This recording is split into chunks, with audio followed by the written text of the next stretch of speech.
पुराने नियम में अंतिम भविष्यवक्ता मलाकी ने भविष्यवाणी की थी कि एलिया की आत्मा और सामर्थ में एक दूत आएगा जो प्रभु के आने से पहले लोगों को तैयार करेगा, पितरों के मन को बच्चों की ओर और अवज्ञाकारियों को धर्मियों की बुद्धि की ओर फेरेगा। यह भविष्यवाणी यूहन्ना पर पूरी हुई।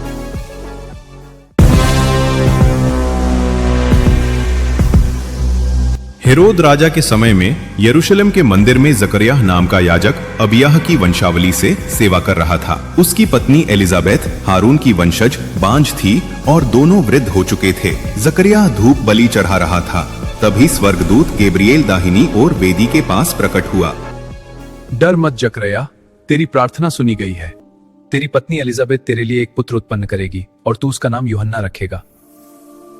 वह प्रभु के लिए तैयार प्रजा बनाएगा एलिया की आत्मा में।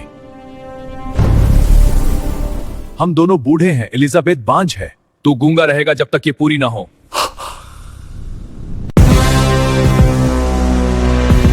मरियम को गैब्रिएल से पता चला कि एलिजाबेथ गर्भवती है। मरियम पहाड़ी प्रदेश में एलिजाबेथ के पास गई। जैसे ही मरियम ने अभिवादन किया, एलिजाबेथ के गर्भ ने यूहन्ना उछला और एलिजाबेथ पवित्र आत्मा से भरकर बोली, स्त्रियों में तुम धन्य हो और धन्य है तेरे गर्भ का फल।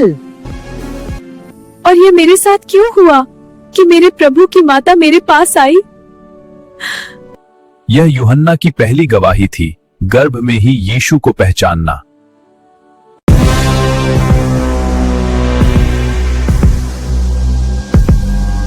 एलिजाबेथ ने पुत्र को जन्म दिया। पड़ोसी और रिश्तेदार आनंद मनाने आए। 8वें दिन खतना के समय नाम रखने लगे, लेकिन एलिजाबेथ ने कहा, नहीं, उसका नाम यूहन्ना होगा। सब हैरान हुए। जकरिया ने तख्ती पर लिखा, उसका नाम यूहन्ना होगा। तुरंत उसकी जुबान खुल गई और वो बोलने लगा। देखो कितना अद्भुत चमत्कार है। हाँ, भगवान का आशीर्वाद। जकरिया ने भविष्यवाणी की, बच्चे तू परम प्रधान का भविष्यद्वक्ता कहलाएगा। तू प्रभु के मार्ग तैयार करने के लिए उनके आगे जाएगा। यूहन्ना जंगल में बढ़ता रहा, आत्मा में बलवंत होता गया और इजराइल के सामने प्रकट होने के दिन तक जंगल में रहा।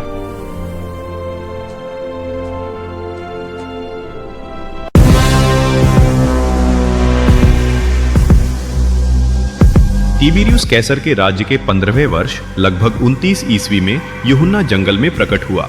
वह ऊंट के बाल का वस्त्र पहनता, कमर में चमड़े की पट्टी बांधता और टिड्डियां व जंगली शहद खाता था। उसका उपदेश, मन फिराओ क्योंकि स्वर्ग का राज्य निकट आ गया है। Prepare the way of the Lord. यशायाह 40:3 की भविष्यवाणी, जंगल में पुकारने वाले की आवाज, प्रभु का मार्ग तैयार करो। लोग यरूशलेम, यहूदिया और यर्दन के आसपास से उसके पास आते, अपने पापों का इकबाल करते और यर्दन में उससे बपतिस्मा लेते। फरीसियों और सदूकियों को वह विषैले सांपों की संतान कहकर फटकारता, कहता, पश्चाताप के योग्य फल लाओ, अब कुल्हाड़ी जड़ों पर रखी है। वह कहता, मैं तो जल से बपतिस्मा देता हूँ, परंतु मेरे पीछे एक आ रहा है, वह पवित्र आत्मा और अग्नि से बपतिस्मा देगा।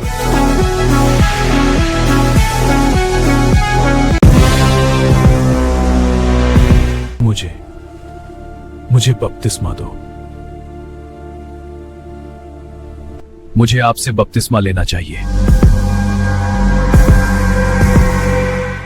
यह अभी होने दो, यह उचित है। हाँ प्रभु।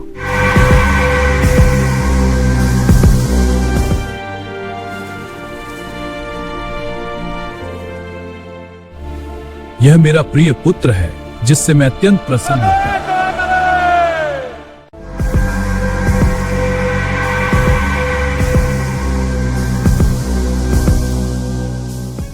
देखो परमेश्वर का मेमना।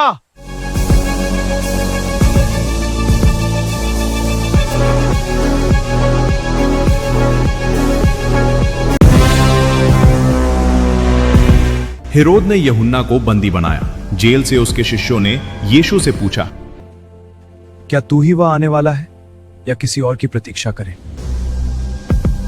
अंधे देखते हैं, लंगड़े चलते हैं, और धन्य है वह जो मेरे कारण ठोकर नहीं खाता। स्त्रियों से जन्मे लोगों में यूहन्ना से बड़ा कोई नहीं, पर स्वर्ग के राज्य में सबसे छोटा भी उससे बड़ा है।